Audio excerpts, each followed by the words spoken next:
Keep it short. I don't want to. I only have so much tape Okay. on this. Did you get a copy of the JIF form, which is our job information form? If you don't have an email copy, Okay. he'll go ahead and send you a copy. But this is, Yeah, we probably did one when we. yeah, this is basically what it looks like. But He's done some nice modifications. I mean, within the last week. yeah, So Okay. make it easier. It's a simple drop-down menu, and if you use this, it gives us all the basics we need. Okay. Which we won't have to do a back and forth, right? It'll give us kind of all that basic data. The company info's first. That's just real Sure. simple. Who we contacting, right? If we do have questions. The next section is the site conditions. So Okay. the site conditions are important. Pretty good. Good. In that when you go to elevation, right? Sure. We need to know how to size this properly because everything that's Aaron, good to meet you. Everything when you go to size this, if you're at 7,000 feet, all the performance curves of these products are done at sea level, 68-degree water, right? Got it. So anything that's different from that, you have to adjust your curve because Okay. you go up in elevation, and you're gonna require a bigger pump to do the same flow because you don't have the atmospheric pressure. So you don't have to remember any of this. The bottom line is you just have to remember to get site elevation on there. And there's a drop-down menu for ranges. So just pick a range. Yeah, that was going to be my question. Yeah. What's obviously. It doesn't have to be that accurate. There's like 6 different ranges. Just pick the range, you'll be fine, right? Okay. And basically that tells me whether I need to go to the next size pump or not, Okay. right? Depending on where it's going to land. So a lot of people miss that. It's the reason I like to bring that one up because it is important. And then you have site power. That's another one that if you don't know what the site power is going to be, guess. Because if you don't, I'm going to guess. Sure. Right? Sure. So whoever is going to guess, right, the closest, at the end of the day, it'll be corrected. But I see that dropped off a lot too. So What are most pumps? 220 or depending on how big they are? Single phase 230 seems to be 230? the most common, and it's Okay. kind of the default I go to when application just doesn't show that. And I'll spell it out when I send it back, and I'll say, hey, I just picked this, right? Yeah. Just so we could get you the spec and get you everything you needed, but make sure you're clean on the site power before anything goes to the Right. and we kind of triple do that, meaning once you write the spec, and if it's still ambiguous and you're not sure, when it comes to bid, I'll repeat that same process. This is what we put, right? But you really have to do site power. Yeah. Then we have a sign off on the quotation from our distributor. We have a sign off from the contractor to the distributor, and the site power is all over it. And we Okay. repeat it over and over. Please check site power. Because the last thing you want to do is get a 3-phase 460 volt and a single phase 208 Yeah, volt yeah. in the field. 3-phase is the most energy efficient. Yes. Yes. Right. And how big of a pump? I mean, in a former life, I was a vineyard manager, and we actually had 50 horsepower pumps. We were pumping 500 gallons a minute up from Soledad up to almost to the Pinnacles. Yeah. We had 5 pump stations, and they were all 440. Yep. Big 50 horsepower pumps. And so, is that a different application if we were looking for doing a lot of water like that, or No. same? So that's the one real strength that Rainbird has over anybody in the industry. We do everything from a small fractional horsepower, small unit, all the way up to the most complex vertical turbine lift stations that'll do 5,000, 10,000. Okay. Right, so it doesn't matter. We do golf courses, right? And that's a big part of Sure. our business. You're Okay. in the commercial market, we have a golf market as well. So we do incredible volume of irrigation stations.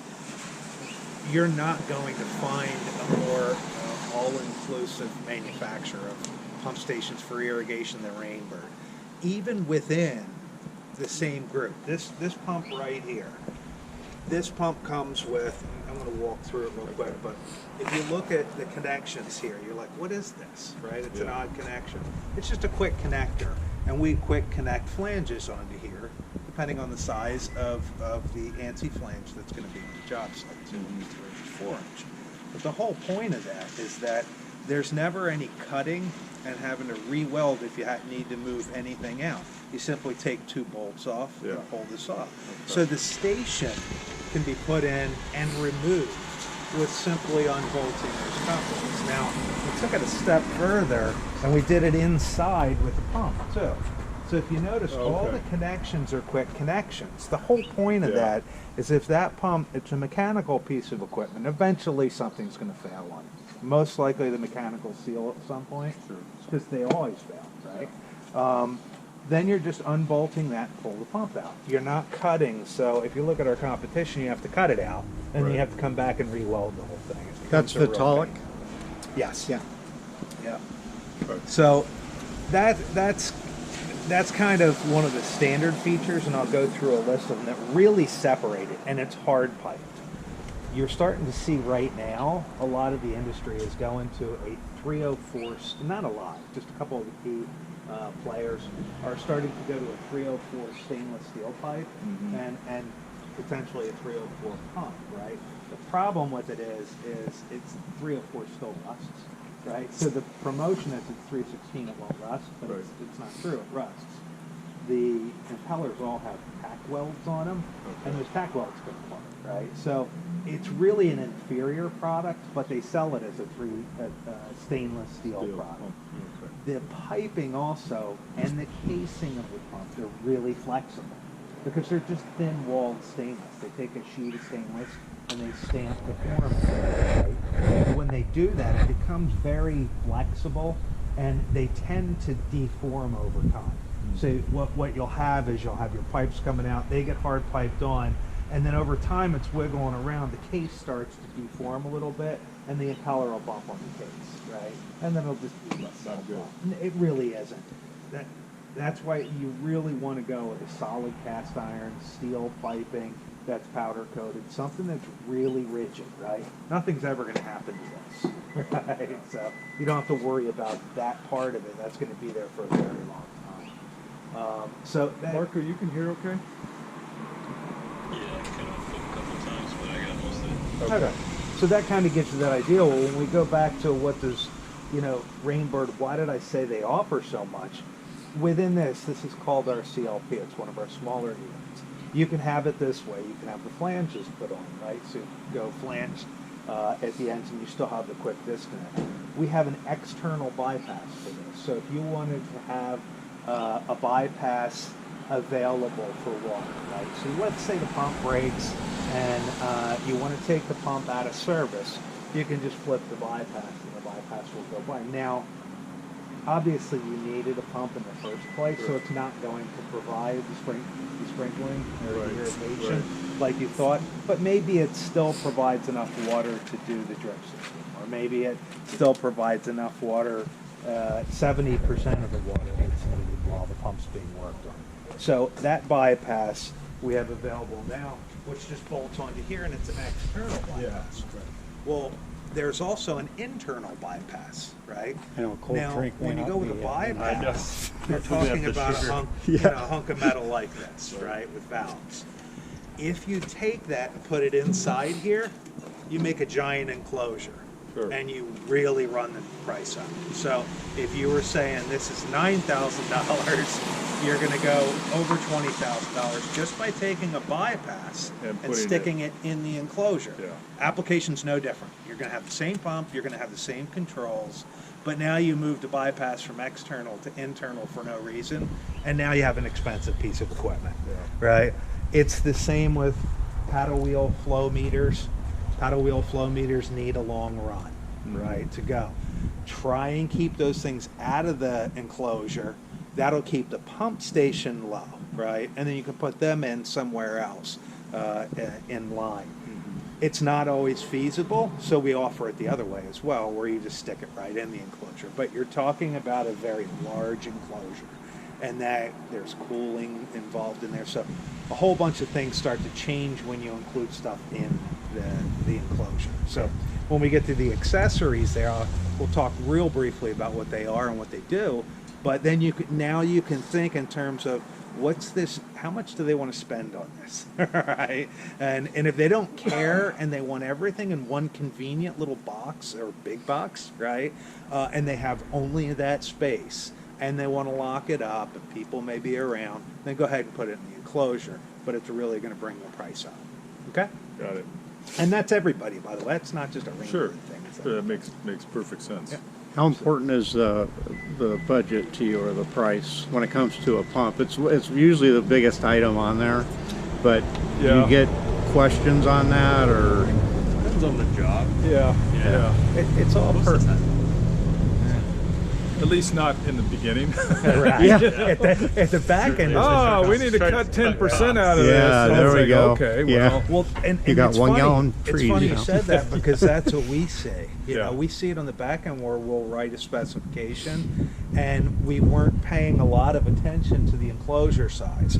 We were paying attention to more of everything that goes in. Where Right. you get it out, and the pump ends up being $40,000, right? And on the back end, then you'll see the competition come in and go, well, I can do it for 20, right? But we'll just take everything out of the Yeah, enclosure, yeah. right? So it's much better to do that up front in the design stage, Right. right? What do we want to do? Have the conversation. That way, when it comes out the bid, there's no jostling, or you're not going through headaches Yeah. trying to justify why you put all this stuff in an enclosure that's now $40,000, $50,000, Yeah. right? So we can do that right up front. Any questions about that stuff I talked about so far? no, pretty straightforward. Okay, so real briefly, we'll walk through. All the stations are really similar. You have a disconnect on the outside. This normally has a door on it, but I think it flew off last night. So it's just an on-off disconnect, Yeah. right? Quick disconnect. External lights for running, right? And you can see those from forever away. So that's all standard. And a fuse disc or geez, I forget the word. oh, I'll a get breaker? to it. What? Yeah. You ever do that? Just Oh, yeah. it's yeah. gone. We'll get back. We'll cut that out. Yeah, we'll No cut that big part deal. This Update is and editing, right? Yeah. This is the VFD. The VFD has, they all have their own little readouts on them. And you can pull this up and this comes out, so you can see Okay. if you want to do it that way. The VFD is controlling the speed of the gun. So all it's doing is we set values within here that have to do with the flow and head and the incoming pressure. So if we start from this side, incoming pressure is important to know. And incoming pressure is important to know in dynamic pressure. What I mean by that is static pressure is one thing, and that's not what the pump works off of. The Right. pump works off of the dynamic pressure, meaning once the valve's open and it's flowing, water's flowing through this, what is that pressure gauge going to read? Right? So it's different than static, and it's important that we're doing dynamic pressure when we're sizing the pump. If we don't do that, because the dynamic, when it starts to move, it'll drop, right? So maybe it drops 5 to 6 pounds, right? That means there's 5 to 6 pounds less pressure coming in, so the pump has to produce more pressure, right? We size these to be within like 80 to 90% of pressure and flow. I like to go more towards 80 because that gives us that extra cushion, so that when this may not be right or it may fluctuate a bit, the pump, all it does is just goes, okay, less water today, let me speed up, right? So we'll set the target pressure here. It'll read the incoming, that's why there's gauges there, and it'll change its speed automatically to Make sure accommodate. it's putting out 50 or whatever. You got it. So if we said we absolutely have to have 55 PSI here, and that's going from 20 to 15 to 23 coming in, this will just speed up and slow down, okay? It's automatic and all the systems do it. There's a pressure gauge in there on both suction and discharge, and electronically it's going to read it, feed it back to the VFD, and just keep that pressure exactly where we want. Okay. Now there'll be a time when it comes out of range where either we just missed it or the city gave us the absolute wrong pressure. There can be a time when it's too low on that side, and there's nothing you can do but change the station or the pump. I had one down in Fontana where it was opposite. They said they had 40 psi and they had 75 psi coming in, and that's just as troublesome as the other way, because now the pump only needed to produce 5 psi, and if you ever look at a pump performance curve, as it runs out to the right of its curve, it cavitates like crazy. It just atoms start splitting in the case, popping, and create all kinds of damage. So did you have to put a pressure reducer on it, or did you have to They change didn't up? want to put a pressure reducer on it, so I resized the pump, Okay. pulled those bolts off, and put a new pump in. And we had a slight modification because the suction and discharge were a little bit different. So we made a new spool assembly to be able to route out the existing holes, come out the existing holes. So it was only a matter of changing the pump. We didn't have to change the station and that. Everything else, yeah. And these go up to 15 horse, so there's a lot of latitude. Everything from 1 horse to 15. There's a lot of latitude to move pumps if you have to. Okay. These are all the same for these CLP stations. It's just the program. So in that case, we go in and reprogram it. So now it's 15 psi instead of it was 40 psi, which it was, and then those pieces changed.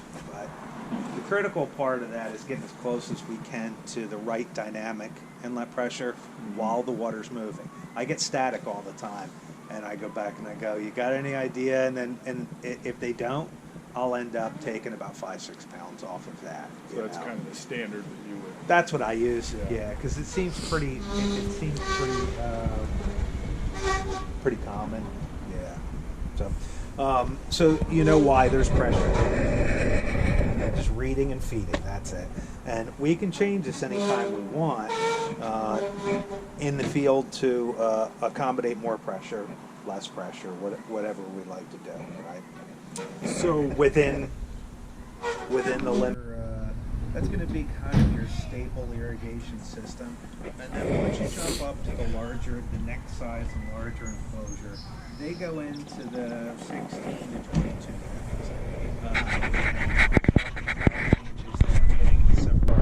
to a flow start. What you do is you open, when the ASP goes out and does the install, he'll open, we'll ask him to open the largest flow valve there, right? And then once that's flowing, you hit the right button right here, and it sets your high flow condition. Then, and the importance of that is there's built-in protection through this. So if it starts flowing out more than that, it knows that there's a pipe break, right? Then we come by and we set shut off. So we'll shut this valve off while it's full flowing, and then hit the left button. And what that'll do is it'll set the no flow condition, right? So there's an alarm for a no flow condition. And then we'll open it up and change the valving to have them open the valve that flows the least. Once that's done, you hit that left button one more time and it'll set your low flow condition.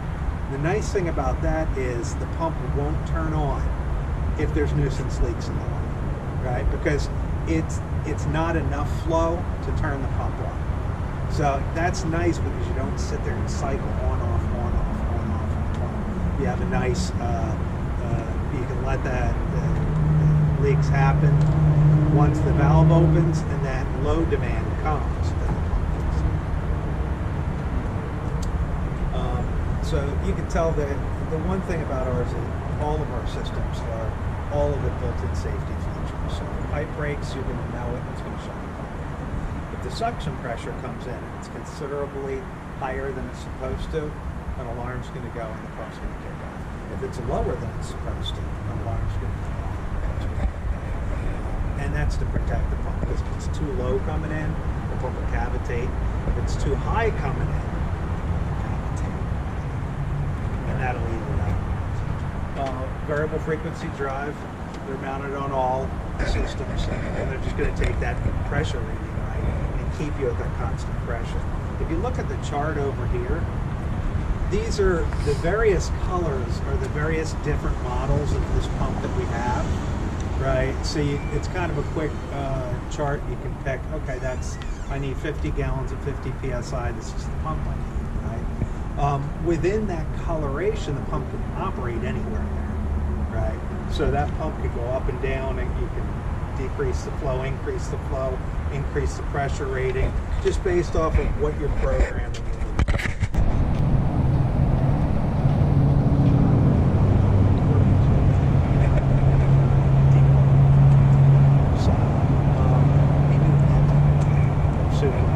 I'm going to give you a little bit of an idea of what we're talking about as far as how much we do, right? That's the scope. But even when you get down into the individual sizes, you'll see what kind of things we do. And we're specifically designed for irrigators. We are an irrigation pump.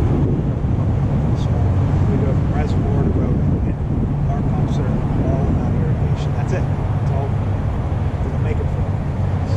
So that'll give you a good idea. If you have a pump application, if we can't do it, nobody can do it, right? Because we have Watertronics kind of handles the larger stations, similar to what we do in our large stations. We do golf courses. Barrett falls somewhere in between the mid to the low size. It's a V-Power.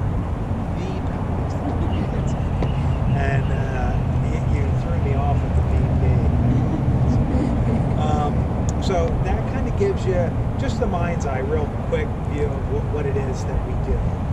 We have a really good scope of what we do. They hire technical experts. That's why they hired me here. I've been doing it for a very long time. The whole idea is I can be a resource too. Rainbird can be a resource, and a very big resource. The stations themselves, this is one of our smaller packages. It's called the CLD station.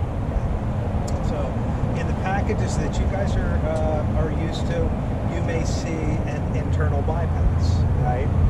Is that a standard for what they offer? Do you know? Yeah. Okay. So an internal bypass is basically, do you guys know what that is? The internal bypass and why you use it? Okay. So I will. Yeah, that's what I. An internal bypass is nothing but additional piping, right? So think of a pump station as there's a flow you had, or a flow you need, and a pressure, right? So that flow and pressure is going to be determined by how much water's coming in, at what pressure, and how much you need to put in, right? It's simple as that. The pump itself, amongst all stations, whether the station is $6,000 or $50,000, is going to be the same, right? The logic of how the thing turns on and off is going to be the same. What changes is what you add to it. Does that make sense? So a bypass, the whole point of a bypass is that water comes in. If that pump breaks, then you can shut a valve off, and the bypass will bypass the water and allow it to continue out, right? Some instances that's useful, right? If you just want water at the other end, right? You wouldn't need a pump if you could do the sprinkler system without the pump, right? So in a lot of instances, the bypass is useless, right? Because it's not going to sprinkle, right? It's not going to give you enough pressure. So you could be putting a bypass into something you absolutely don't need it now. When you understand the cost of the bypass, you'll understand why you would want to go without one. We do it with and without one. We actually have 3 bypass options. So this is one that has no bypass in it. If you know definitively that it's going into somewhere and they just need to pressurize the water and it's not going to do a lick of good if they don't have a pump, do not put a bypass in. The reason I tell you that is because when you put a bypass in here, you double the size of this, right? This is expensive. These enclosures are expensive. When you double the size of the enclosure, then you're having to talk about some cooling fans or heating, depending on the temperature you're in. It's a different animal, okay? So be sure that when you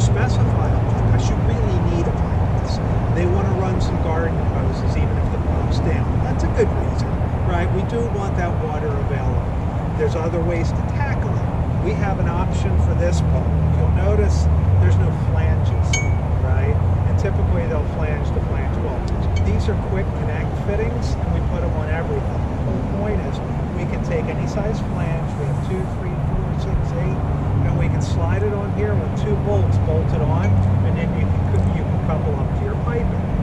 The beauty of that is, if you ever want to remove this station, you just remove the clamps, and they're in here too, around the pump, there and there, right? If you ever want to remove the pump, if you ever want to remove the station, undo the clamps and pull it out. Right? How do others do it?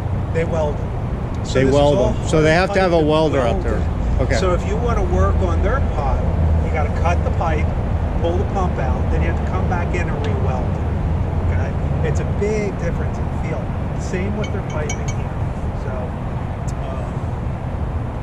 when we have these couplings now, we kind of make these stations as kind of like a Lego system now. You can now buy a bypass. Clicks right in. The importance of that, we call that an external bypass. The importance of that is, let's say this is a $9,000 station. If you wanted the same station with a bypass inside, double the size of this, and you run somewhere between $16,000 and $18,000. Big difference for a little piping, right? So when you use this, you can take the external bypass, bolt it on, and you have your bypass, right? Or no bypass at all. The external bypass is around $1,700. Okay? And then your contractor can make a bypass in PVC for about $20. Right? So you can see, like, do you really want to go $16,000 to $18,000 just for the convenience of a bypass? Do you guys care about price? Yeah. Yes. Every No, I have to hear it. I don't hear it from everybody. Some people just slap it on the plan and that's it. And the other thing is, on the bypass, just tell me if this is another use for it. Let's say you have rotors Yep. and you have drip. Yes. So all of a sudden the pump's not working, so the rotors are not going to work, most likely. But if you did a bypass, you could run the drip. Yes. Okay. Absolutely. And that's when we've done it for tree bumpers. Yep. Cities want to make sure we have that just in case something happens, they can still water their trees.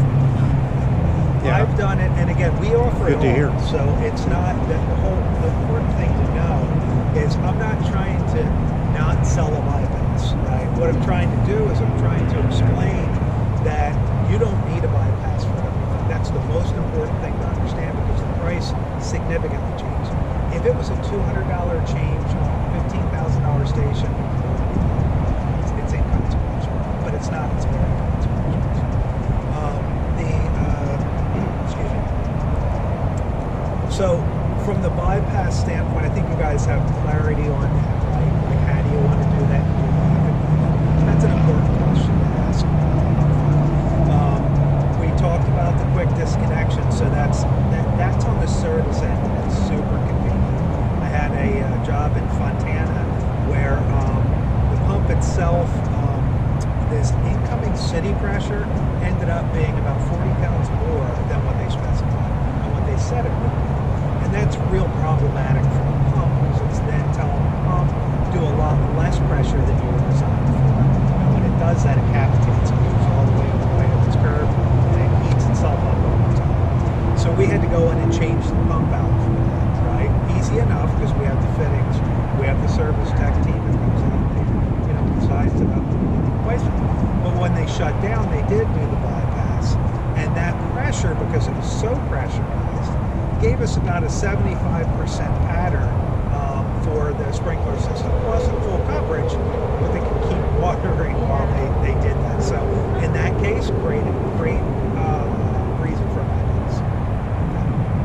What does cavitate mean? What's that? If it kind of makes it hot. Do you guys know what cavitate means? Good guys. I don't know. It's like 30 seconds, it seems like that was a middle of summer. Is that what was that, Mark? Well, what is cavitate?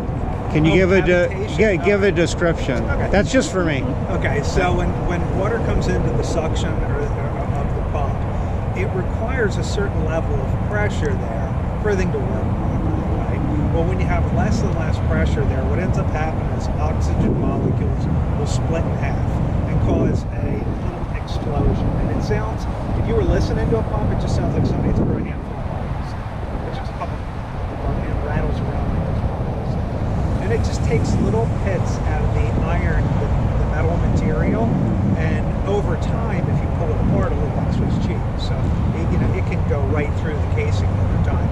So it's important not to operate in that condition, which is a perfect segue into the next one. Perfect. Alarms. We have alarms on this specific to irrigation systems. So if your suction pressure is higher or lower, it's going to damage the pump. The pump will shut off, an alarm will go on, and a code will say, hey, check the suction. Right? It's not, it's too low, it's too low. Does that make sense? If you have a pipe break on the backside here somewhere, it'll cause the pump to run out on its curve. It'll draw more horse, it'll do a whole bunch of things you don't want. The pump will shut off. So that's the nice thing about these is we have alarms for everything that could possibly damage the pump. The pump's not going to get damaged.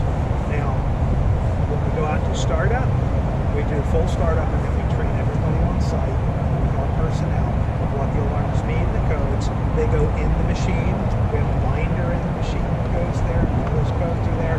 So if they forget them, they just look them up and they know we have an 800 number.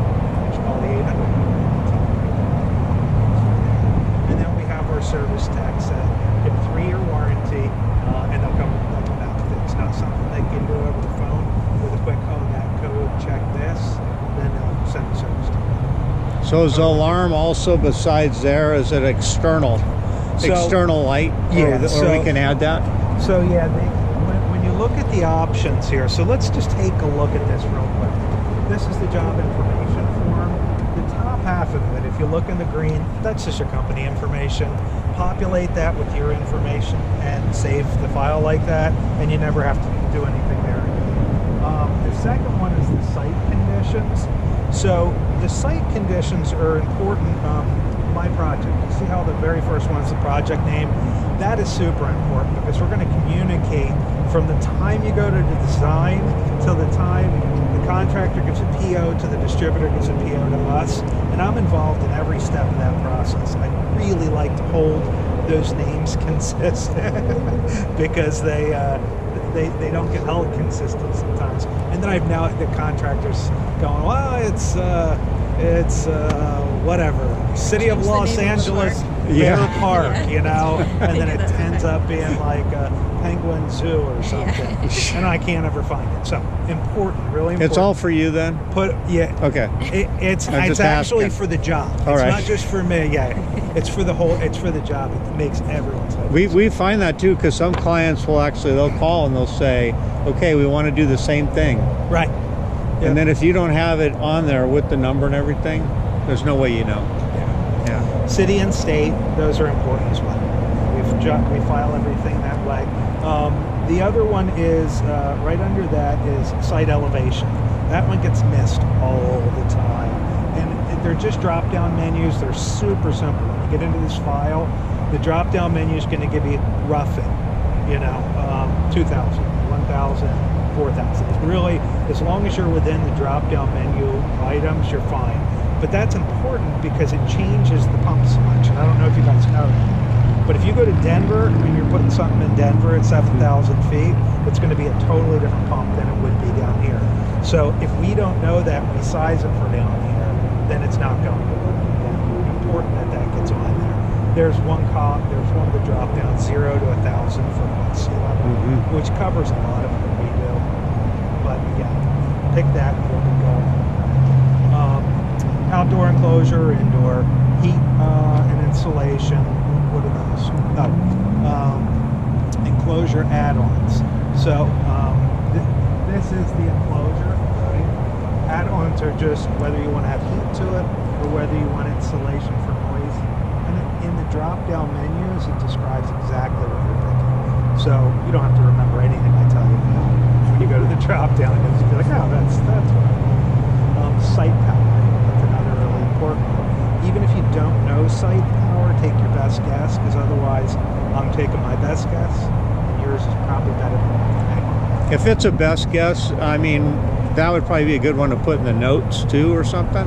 Yeah, what I You know? what I will normally do is if you ask for a pump spec and the power isn't on there, I normally standardize on single phase 230 volt because it's the most popular, and I'll put that on there. But I'll also put a blurb on there and say, please check the site power beforehand. This was just what I selected.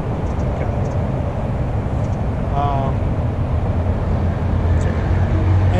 And now, so that's the site conditions, right? That's what this top green section is.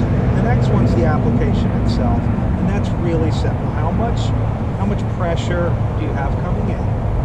And that incoming pressure needs to be dynamic pressure as opposed to static. And the only difference, in case you don't know, is water comes up to a valve. If the valve is shut, that's static pressure. If you read it right then, you open the valve and let it go out, that reading you take then is now dynamic. The water's moving. Okay? That moving water pressure is the important one. If you don't know what that is, if you're only getting static, I normally use a rule 5 to 6 psi below static if you have to take a guess. Right? But in that case, again, I will mark it on the file and say we didn't know what the dynamic was. We used 6 psi less than static. And that way everybody knows. Prior to installing, we definitely want to get a check and see what the dynamic is. Okay. This will calculate for you. So once you put in your flow and your pressure, then it'll do a calculation in the black section, which will take, basically it's taking your incoming and what you need for your outgoing, subtracting them, and then adding 5 psi for losses through the station. Okay. So it'll give us how we're going to size it. And then down here in red, this is an interesting one. That one has to do with your minimum flow. So let's say you have 100 gallons a minute is what you need, but your minimum, you want to be able to send 10 gallons a minute over here, right? 30% is the rule. So centrifugal pumps will only really flow stable flow back to about 30%, or in the case of 100 gallons a minute, 30 gallons a minute, right? So if you keep that 30% rule in your mind, it's written on here too, and a red flag will come up. If it's below that, say, are you sure? Right? Because if you do less than 30%, the curve on the pump flattens out, and you can get anywhere from 30 gallons a minute to 2 gallons a minute. And the pump manufacturer will not commit to what you'll get because it's a real flat curve back there. So it's unstable. We say, hey, don't operate in that zone if you don't have to, right? And so if you do absolutely have to get that minimum of 10 gallons a minute, we have to put another pump on the system. Now, dollars. That's bigger dollars. That's much bigger dollars because now you're going bigger for the additional piping, for the additional pump. Then you have to have a control panel in there, not just the VFDs for the pumps, but a control panel to tell the pumps which one goes on. So it starts to get more. Go maybe left to right. However, I don't know. Okay. I'll edit it. Am I going to say something or just point? Yeah, say what each thing is. I don't wanna. This is okay. This is a pump. This is an irrigation controller. Can you change the time on it for me right now? Yes. Okay, that's what I was wondering. This is your discharge valve. Okay. This is the flow start kit. All right. What's that guy back This there? is the pressure sensor. Oh, okay. That is the variable frequency drive with the touchpad to be able to program your flow and head conditions in. Can you take that piece out like right now, or is it has screwed in or something? Oh, I see the screw. Never mind. Oh, there is a little yeah, there's no a little worries. screw We'll right do that next time. Okay. Yeah, for excitement. Discharge gauge, liquid fill. Suction gauge, liquid fill. For troubleshooting. There's a temperature sensor threaded into the case of the pump. That's used for if you have a shutoff condition on the discharge of the pump, the water will recirculate in the case and get hot. And it'll allow the system to know, hey, we have a blockage somewhere in the line, we're going to shut off. Perfect. And that's just the on-off switch. You can set it to automatic, which is how it gets set when you want it to run automatically. You can shut it off, or you can click it onto manual. The automatic, in this case, it's a flow start kit, so it'll turn on once the flow starts. But if you wanted to check the pump and you don't want to wait for a main valve to open and flow to flow through the pump, you can just turn it to manual and it'll override all the electronics and just turn the pump on. So that's a pump start relay? Yes. Oh no, that's not a pump start relay. This is the. Oh, okay, that's good to know. Yeah, the pump start relay is. Where is the pump start? There is a pump start relay in here, but that's not it.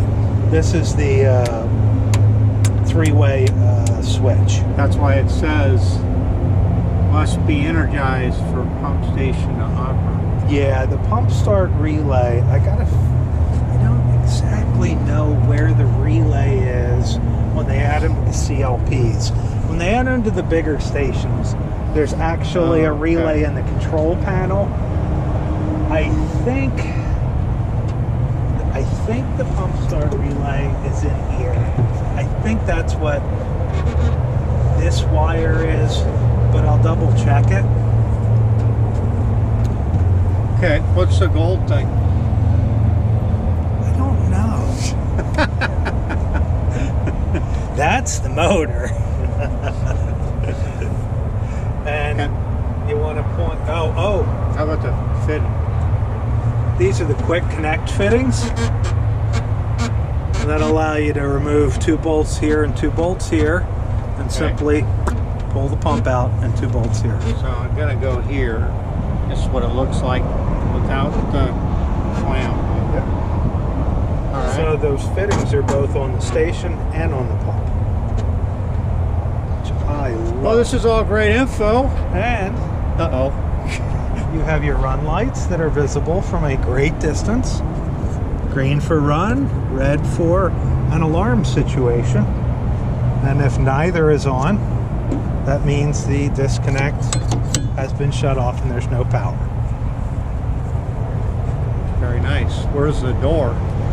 We don't provide doors. We like to be able to see what's going on in the electronics at all times.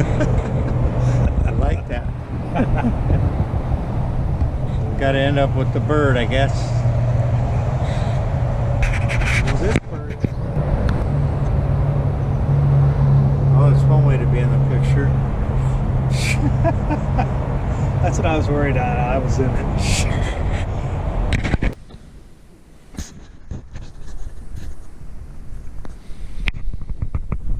Of that chart right there. So if you take a look at this chart here, Sorry. Little jump. yeah, so that chart right there, those are different pumps, those CLPs in the different colors. Those are the ranges the pump can operate within. Okay. So that's, we can, if you look at the purple one, we can effectively move the range within that purple section, which is the CLP. I can't even read it. Of course, I picked that one. Go to the dark blue next to it. AAC. Yeah. Yeah. Okay. So that's kind of the range of the pumps, and that's, Yeah. so these are sitting in a warehouse, or do you build them all per spec? Or do you That's have- the alternative to that, which is written in red, is see if you can add some of your low flow zones together to get to 30 minutes. If you can do that, read the machine away. Okay. And then the bottom half is options. So I'll walk through the options as I walk through the pump, and then we'll be done. You can stop freezing. We already went through the full flow bypass. You could go no bypass, external bypass, or internal bypass. Okay, and you know the price differences. The other thing I did on optional flow heater. This, all of our pumps come with a flow heater. That's this little guy right here. And the only reason that you would go for an optional one is if you need to see in a digital format what the flow is on your meter. Okay? You're going to get your flow from your drive. Your drive, I'll go through that in a minute, but you can go look at it here. But some people want to see it right on the flow meter. If you do, your options are in there, and it tells you there's a paddle wheel and a magnetic, and one's just more reads to a little bit better accuracy than the other. Okay? When you do change those, you need a longer run pipe, straight pipe here, in order for it to read properly. The enclosure gets bigger. So you may think, oh yeah, I want to see the digital readout. It comes at a cost. You can take that and you can put it outside if you want to. Keep this thing nice and cheap. Still have it if you want. But if you want it in here, just know, and it's on here too. I put dollar signs just so you guys know.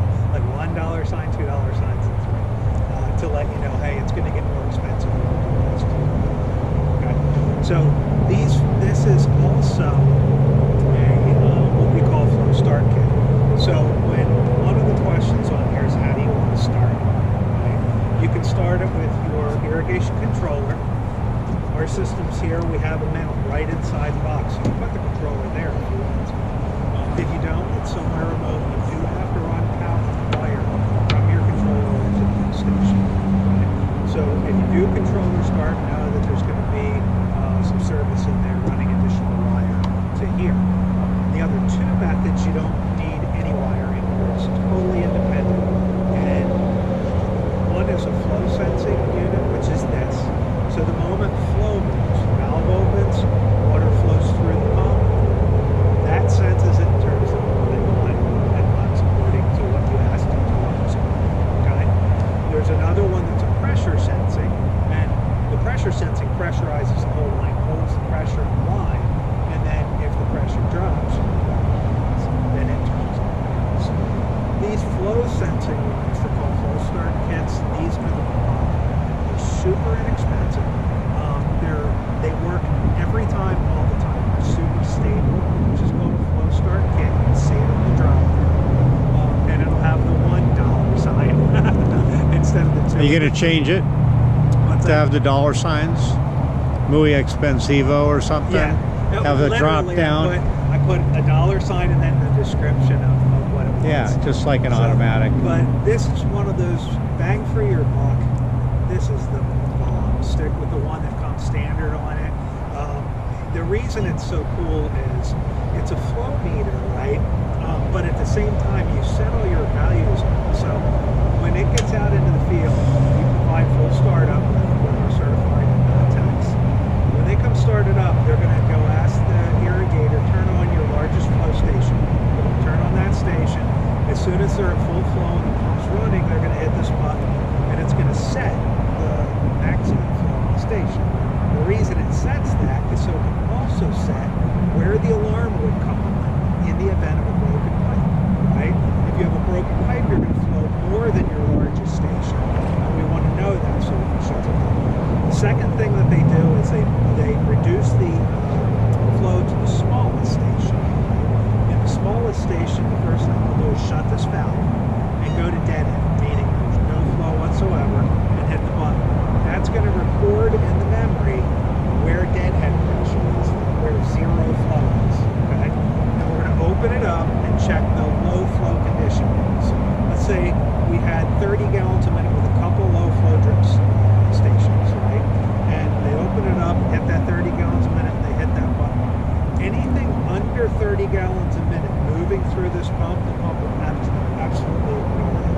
And the importance of that is if you have nuisance leaks in your irrigation line and water's just dripping out or coming out a little bit at a time, the pump won't turn on. It'll just sit there and do its thing and wait until the valve opens and then take it. So that's how these work. That's why I like these so much. And I like anything that is reasonably priced and really does a great job.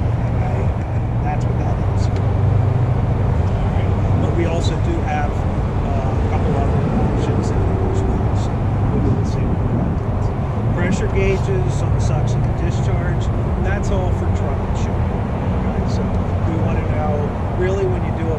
That's your stethoscope, right? For a doctor, if he goes in, he got to have a stethoscope.